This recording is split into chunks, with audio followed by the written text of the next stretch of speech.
Hey guys, how are you all doing today? We're going to go ahead and get started here on some application of the law of sines and law of cosines. So I've got two examples here to use for you. These should be pretty straightforward, which law that we should use, especially when you start your problems, because they're either going to come from the sine section or the cosine section. But hopefully throughout these examples, you'll be able to see how we came upon the information that we need and then why we made the decisions that we made moving forward, like why we made those decisions, why that's the way we decided to take that approach on that problem. Okay, so I bet you never thought we were going to bring bearing back up, but here it is again.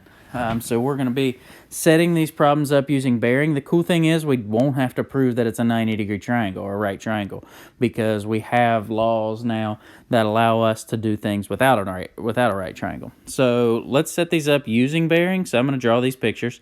We've got an example one here. Two ranger stations are on an east-west line 110 miles apart. Okay, so two ranger stations. There's one. There's one. And I went ahead and read ahead of the problem. They call them A and B. And they're on an east-west line 110 miles apart. Okay? So a forest fire is located on a bearing in north 42 degrees east from the western station, which would be A over here. So north 42 degrees east. Okay, so that was the north is my dotted line, and I go towards the east.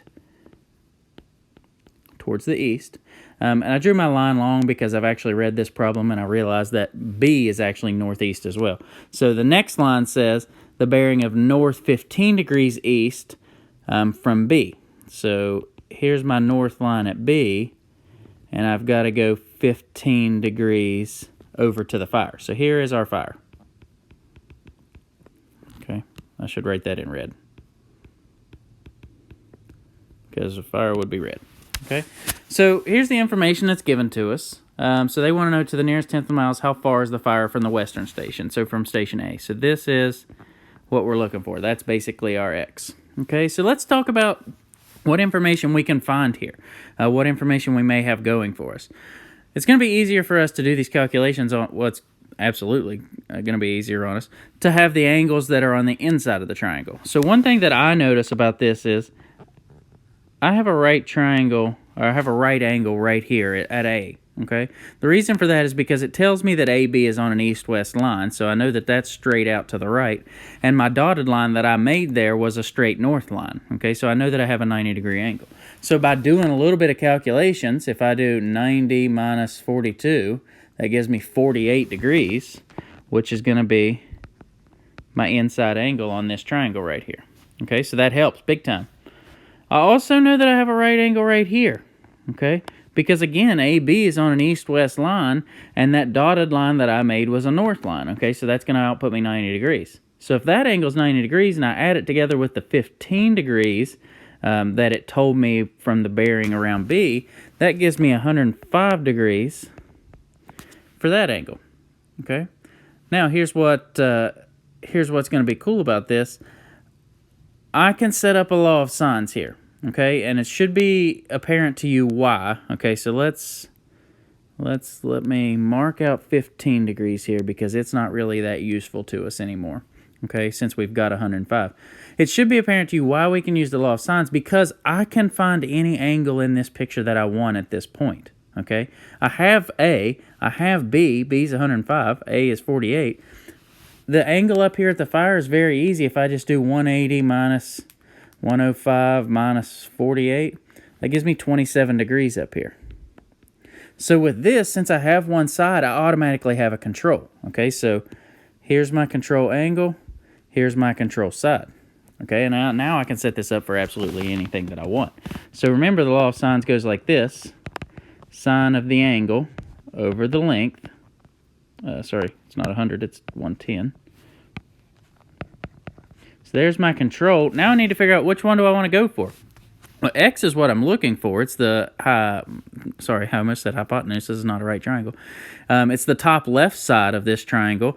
It's corresponding to angle B down there. So I'm going to set this up using B. So I'll do sine 105 over that x that I'm looking for. Okay, some simple cross multiplication and solving here, and I'm going to have figured out the answer to this problem. So cross multiplying is going to give me x sine of 27 is 110 sine of 105. And if I divide by sine of 27 here,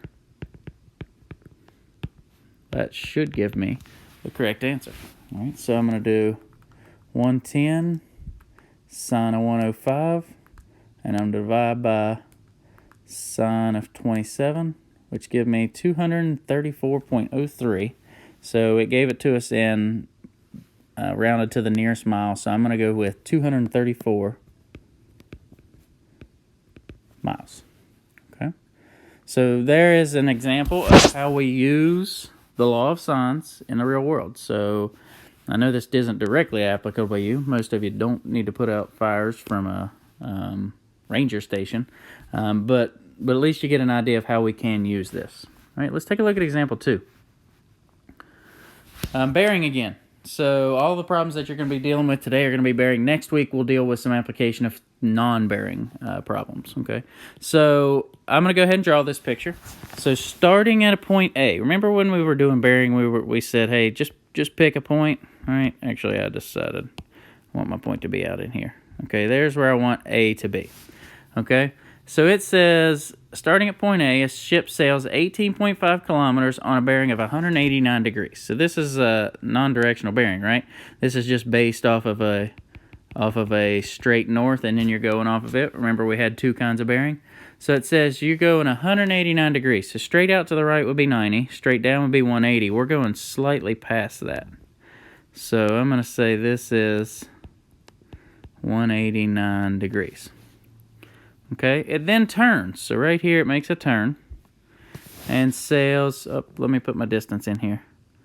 18.5 kilometers. So it turns and sails 47.8 kilometers on a bearing of 317. So I need a new north. Straight right would be 90. Straight down would be 180. Straight left would be 270. Straight up would be 360. So we're somewhere in between. All right, so we're going up in that direction. All right, and I made that line longer because he sailed for 47.8 kilometers. And on the other line, he only went 18.5. So that told me that it probably was going to be longer. Okay, now I've got to put my measure in here. So that's 317 degrees. So now it wants to know how far is it from point A. So basically, what is that distance right there? So now we've got to start finding some stuff in this picture that's going to help us. Obviously, we need some angles that are inside the triangle. Okay. One that's jumping out to me is down here at the second point. Okay, I'm gonna make a new dotted line. I made it in red there. Let me make that a little bit darker. Okay, from our north line, which I'm gonna now turn red, how many degrees is it over to that red dotted line? It's 270 degrees. So going from here all the way around and stopping right there at that red line is 270 degrees, because that's 3 right angles. Okay, that's a common number. But all the way up to the line is 317 degrees.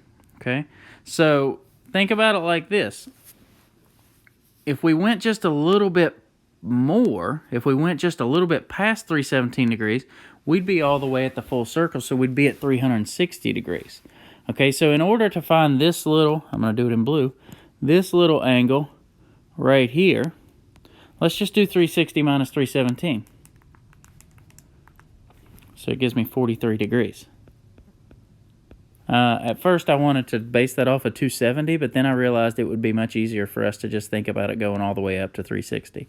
So whichever way that you want to go at that would be fine. But still, using 270 as a reference, that shows you what kind of situation we're rolling on here.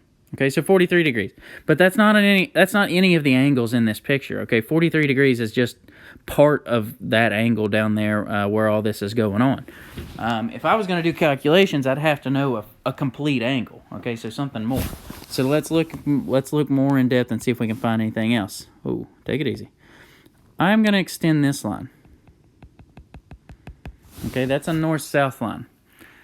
It's 180 degrees from the north line all the way around to the south line, correct? Okay, but our angle's 189 degrees. That tells me that my angle inside the picture here is going to be 9 degrees. Okay, so it's 9 degrees from the red line over to the black line. Well, if we use alternating interior angles, because we really have parallel lines, we really have a situation like this, with this being one of our parallel lines, this being a second parallel line, and this being the transversal that we have cut. Okay, if we know 9 degrees is this spot right here, then we also know, I'm over here on the right now, then we also know 9 degrees is this spot right here, which just so happens to be inside of our picture. Okay, so that gives me all the information I need in order to find that angle right there. 43 and 9 gives me, I know there's a lot of writing here, just hang with me, 52 degrees for this angle. Okay, now we've got enough information to set this up because we have a side angle side situation, and this is the first day of law of cosines that we worked on. Okay, so what I'm going to do is I'm going to set something up. I know, so this is where I was talking about you don't need to memorize the A's, the B's, the C's to all the law of cosine formula, just to understand where the places go. So I don't have any letters on this picture, so I'm just going to put the things where they should go. So we're solving for x, so it's going to be the left side of the problem. Okay. Then the other side is the two side lengths that we have squared added together, so 47.8 squared plus 18.5 squared. And then remember, it's minus 2 times both those side lengths again times the cosine of the angle, which is 52 degrees. Okay, this is really cool because all of that can be typed into the calculator. All I really have to do is type that entire right side in, and it's going to give me a number. So I'm going to do that now. 47.8 squared plus 18.5 squared. I'm going to break it up and do two parts. So 2 times 47.8 times 18.5 times the cosine. Whoops, I hit sine. Cosine of 52. Now I'm going to go back up and do the subtraction. That gives me 1538 point something. But we're not looking for x squared, we're looking for x. So all I got to do is square root that number, and it gives me 39.2. All right. And we have completed our answer because that is what it was looking for. It was looking for the distance from this point up here, top left, that I'm circling, all the way back down to the starting point. All right, so that's 39.2 kilometers. All right, so hopefully this bearing is a little bit easier on you because the hard part about the last one, I feel like, was figuring out enough information to prove that we had a right triangle in order to do calculations on it. Okay, well now that's out the window because we don't have to have a right triangle. We don't have to confirm that in order to do SOHCAHTOA or anything like that. We've got all these formulas, namely the law of sines and the law of cosines, that we can use that's going to make our problems a lot easier on us. Okay, so hopefully you are able to understand that. If you're struggling with the bearing part, go back and read those sections again in your book or something, and it should be able to help you. Okay, so hopefully you understood this well. If you have any questions, please let me know. I'm going to zoom you back out here to where you can see everything if you want to take a screenshot of it or anything like that. I've got a set of problems I want to work on today. I had to pick them out to get you the ones that the exact ones I wanted. So on page 303, you got numbers 35 through 38, and then also 321, you got 43, 44, 46, 47. Okay, so that's only 8 problems. It's really not that bad. You should be able to be okay with that. Let me fix this 8. It looks dumb. All right, so again, if you have any problems, just let me know. I should be able to talk you through it. If I got to make a video and send it to you, that is what it is. Don't hesitate to ask me anything, okay? So hopefully I get to see you guys soon. You know, they got this tier plan or whatever they got going on now. It looks like we're probably going to be 4 weeks out at the latest, or at the earliest. So hopefully we get back to for at least a couple weeks at the end of school or something like that. All right, so again, let me know if you need anything.